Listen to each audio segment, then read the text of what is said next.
Salah satu yang mengerikan dan mencemaskan bagi banyak orang di milenium ketiga ini adalah tendensi pembongkaran, dekonstruksi. Segala sekat itu, mana ilmu dan bukan ilmu, gitu kan, batasan-batasan itu, mana kepercayaan dan ilmu gitu, apa batasnya itu, ilmiah tidak ilmiah segala macam itu, terus suku mana dengan suku mana, batas-batas budaya, batas-batas kesukuan, batas-batas agama segala macam, itu berambrukkan sekarang itu. Bahkan batas-batas ilmu yang sekarang, makanya sekarang kan banyak sekali istilah interdisipliner atau multidisipliner gitu. Dunia hukum sangat akrab sehari-hari ini dengan dunia psikologi, antropologi, dan gitu. Ketika orang bicara hukum adat dan segala macam itu sangat akrab dengan antropologi, dan bahkan ada interaksi dengan sosiologi dan seterusnya. Sekat-sekat itu sekarang berambrukkan sih ya. Sekat kebangsaan, sekat kesukuan, sekat maka orang jadi panik memang. Itu semua didekonstruksi, semua diambrukin, dibongkar. Segala konstruksi pembatasan dibongkar, didekonstruksi. Maka termasuk juga itu, Barat dan Timur. Ini sesungguhnya ada gitu, Barat yang seperti yang kita bayangkan. Di sono Barat, nah di sini Timur. Sebentar, Timur yang mana? Kayak nih kalau kata orang Sunda ya. Ini yang Timur yang mana nih? Karena Timur tuh isinya juga macam-macam sekali gitu kan. Yang nggak bisa dipukul rata. Timur dalam artian China sana, itu Asia Timur lain. Wong Cina sama Jepang aja udah beda, sama Korea aja udah beda. Apalagi sama India, apalagi sama Indonesia. Timur yang mana gitu ya? Itu antara sama nggak sama, dan gitu. Bahkan satu rumpun katakanlah berkiblat pada Konfusian atau Taoisme pun beda. Orang celakanya itu sekarang orang sadar ya. Bahkan dalam satu kategori misalnya saya dengan gampang ngomong ya orang Katolik tuh, sebentar, Katolik itu yang mana gitu. Karena ada banyak sekali, atau pakai label yang lebih gede lagi, orang Kristen tuh, Kristen yang mana ini? Di bawah itu ada banyak macam-macam yang boleh jadi bahkan saling bertabrakan sih. Jawa juga sama. Jawa yang mana? Ada 1000 wajah Jawa gitu ya.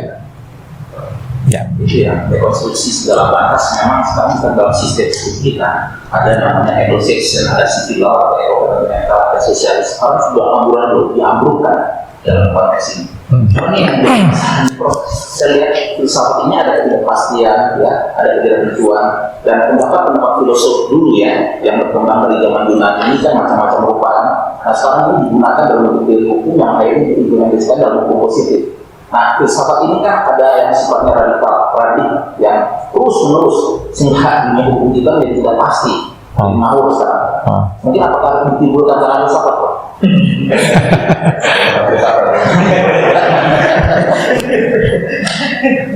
Ya, filsafat sendiri kodratnya memang gitu ya, mempertanyakan terus apapun gitu kan.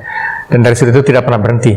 Dan dari sudut itu kodrat filsafat itu memang dekonstruktif.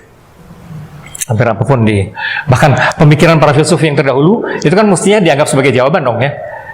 Artinya kalau ada 50 filsuf, seakan-akan kita bisa menganggap itu 50 jawaban, more or less. Tapi filsuf yang berikutnya akan membantai semua filsuf yang lain itu, gitu kan. Dalam arti itu memang membongkar. Nah, kalau berkaitan dengan dunia ilmu, termasuk ilmu hukum, memang antara kontradiksi tapi juga dibutuhkan. Ini posisinya, filsafat itu selalu berposisi ambivalen. Dibutuhkan dalam arti bahwa ilmu-ilmu itu dirangsang dan di setiap kali diprovokasi oleh dunia filsafat untuk melihat berbagai kemungkinan lain. Karena tipikal dunia ilmu sebetulnya, yang khas dunia ilmu itu apa? Menemukan pola-pola. Ilmu itu gitu kerjanya kan.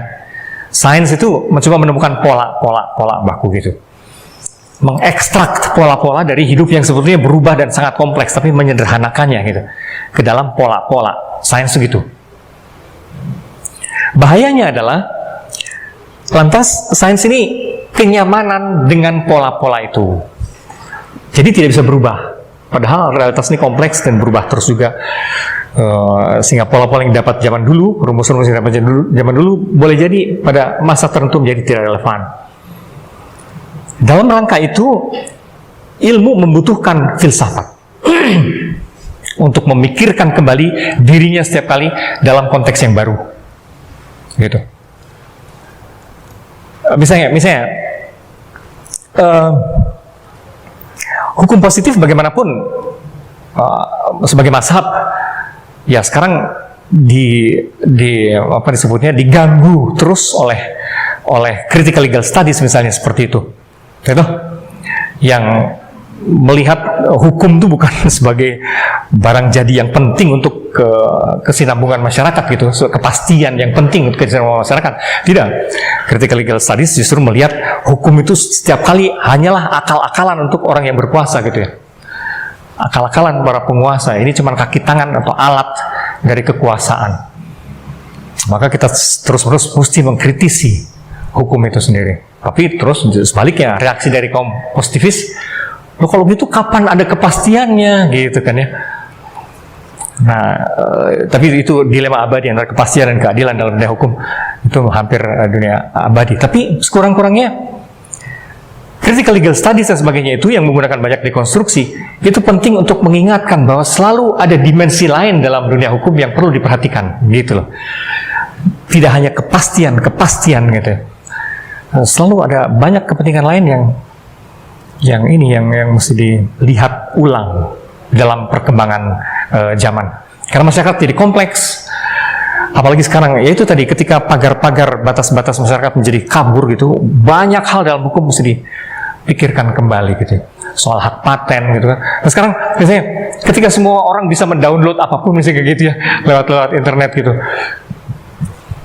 Dulu orang nyaman dengan hak-hak paten lah, hak cipta lah, apalah kayak gitu-gitu ya.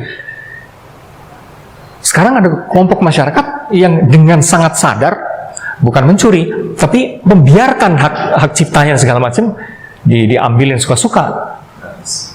Yang ini satu alur yang disebutnya free culture ya, free culture. Kemudian arus yang juga semakin besar gitu ya.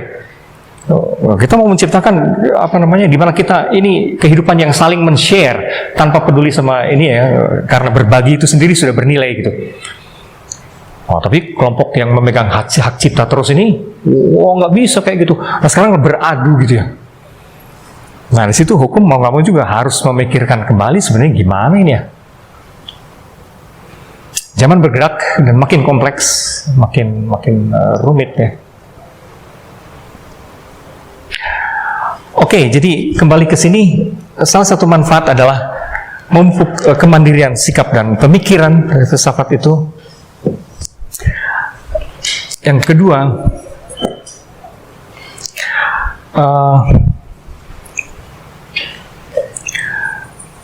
mengasah ketajaman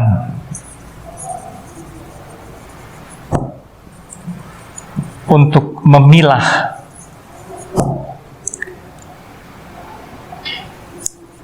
mana hal inti dan bukan inti, penting dan bukan penting. Karena dalam hidup orang yang tidak biasa berpikir kritis, biasanya semua campur aduk gitu ya, antara yang esensial tidak esensial gitu kan ya. Orang merepotkan begitu banyak hal yang ternyata sebenarnya tidak penting gitu, tapi malah mengabaikan begitu banyak hal yang penting kayak gitu ya. Itu tuh gimana ya? Saya kira di Indonesia ini itu tampak dalam banyak hal ya. Kalau orang bicara misalnya mengenai akhlak dan segala macam, pemilihan karakter dan segala macam itu, yang ada di kepala banyak pimpinan itu apa ya? Moralitas lebih dalam arti kayak kesantunan gitu ya.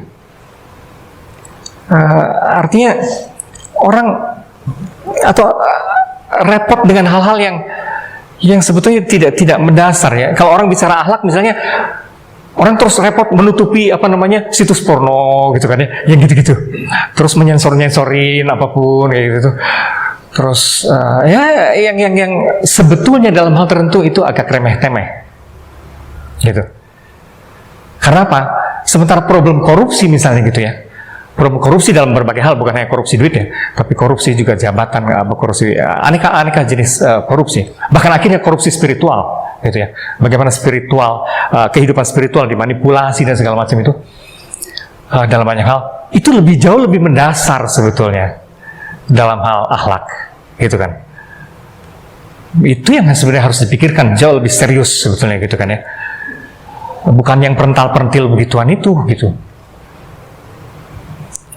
Nah, itu kan apa, tumpang tindih mana yang penting mana nggak penting segala macam itu jadi ini.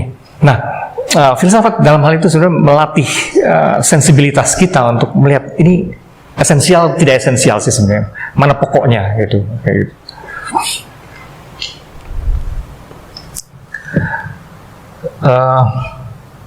Dan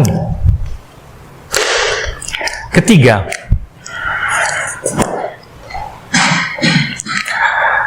manfaat dari filsafat adalah juga setiap kali dia membuka kemungkinan pemahaman baru.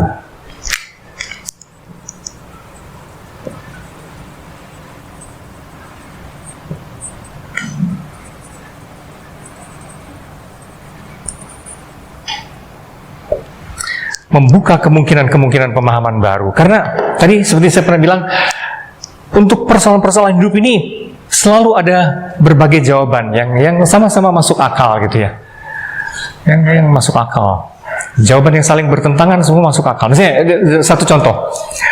Inti dari seluruh alam semesta ini sesungguhnya apa? Nah, ada filsuf yang bilang inti dari semuanya ini adalah materi. Gitu. Materi. Semua ini sebetulnya materi belaka gitu. Bahkan hal-hal yang kita kira sebagai spiritual yang imaterial gitu, seperti misalnya apa? Kesedihan, kebahagiaan, apalagi kerinduan, cinta, itu kan imaterial. Kalau kata filsuf macam ini, hanya side effect hormonal gitu. Itu side effect dari hormon. Hormon itu sendiri material. Jadi ibarat gini, kalau saya logikanya seperti ini, kalau saya jatuhkan ini, ada bunyi ya, tok-tok gitu.